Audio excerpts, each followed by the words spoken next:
In the book of Esther, chapter 3, Satan used government authority to try and force God's people to break God's law. Mordecai chose to die on the gallows rather than break commandment number 2. In Daniel chapter 3, Satan again used government authority to try and force God's people to break God's law. Shadrach, Meshach, and Abednego chose death in a fiery furnace than to break commandment number 2. Again, in Daniel chapter 6, he used government authority to try and force God's people to break God's law. Daniel chose death in a den of lions rather than break commandment number 1. In all 3 cases, God protected his faithful and delivered them from certain death. Mordecai was honored and became next unto the king, and his enemy was hanged on the gallows in his place.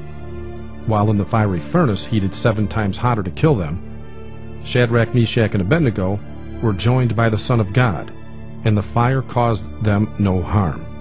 However, the men that threw them into the fire were killed by the flames. The hungry lions in the den were prevented from harming Daniel as well. On the other hand, the men that tried to force Daniel to sin were thrown into the den with their families to be consumed by the lions. In New Testament times, Roman law demanded worship of Roman rulers. Acts chapter 12, verses 21 to 22 says, "And upon a set day, Herod, arrayed in royal apparel, sat upon his throne, and made an oration unto them. And the people gave a shout, saying, It is the voice of a God, and not of a man." History records countless scores of Christians died in the Colosseums, refusing to break commandment number 1. Then later, pagan Rome became papal Rome.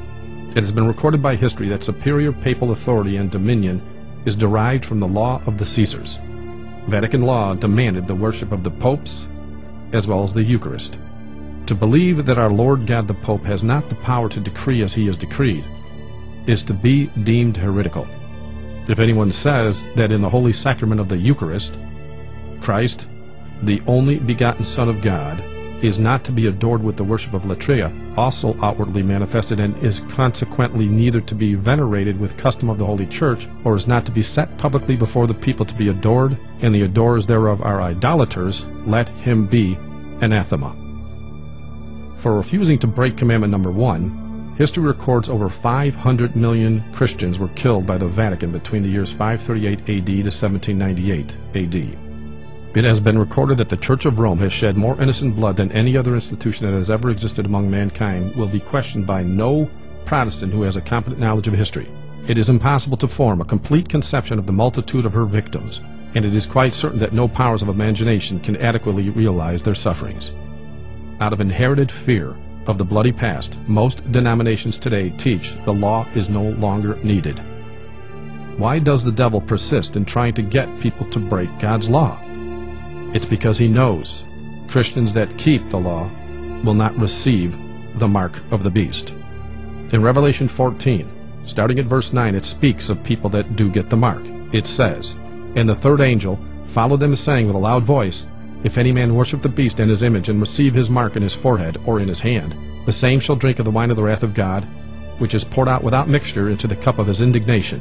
And he shall be tormented with fire and brimstone in the presence of the holy angels, and in the presence of the Lamb. And the smoke of their torment ascendeth up forever and ever, and they have no rest, day nor night, who worship the beast and his image, and whosoever receiveth the mark of his name." Who are they that don't receive the mark? The very next verse says, "Here is the patience of the saints. Here are they that keep the commandments of God and the faith of Jesus." Ecclesiastes 12:13 confirms when it says, "Let us hear the conclusion of the whole matter. Fear God and keep his commandments, for this is the whole duty of man."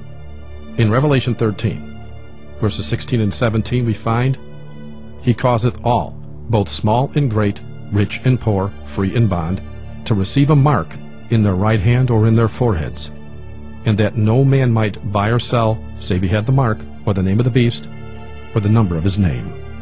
Why is this mark so important, and what are the actual features of a mark? Government declarations must always bear a mark, or an official seal of approval on it for validity. But what are the actual features of an official mark, or an official seal made by governing bodies? Well, an official seal, or signature, must always have 3 distinct features to be considered valid. Number 1, they must have the name of the official. Number 2, the title of the official. And number 3, the territory of the official. In other words, when the President of the United States signs a bill into law, he must sign it number 1, name, George Washington. Number 2, title, President. Number 3, territory of the United States of America.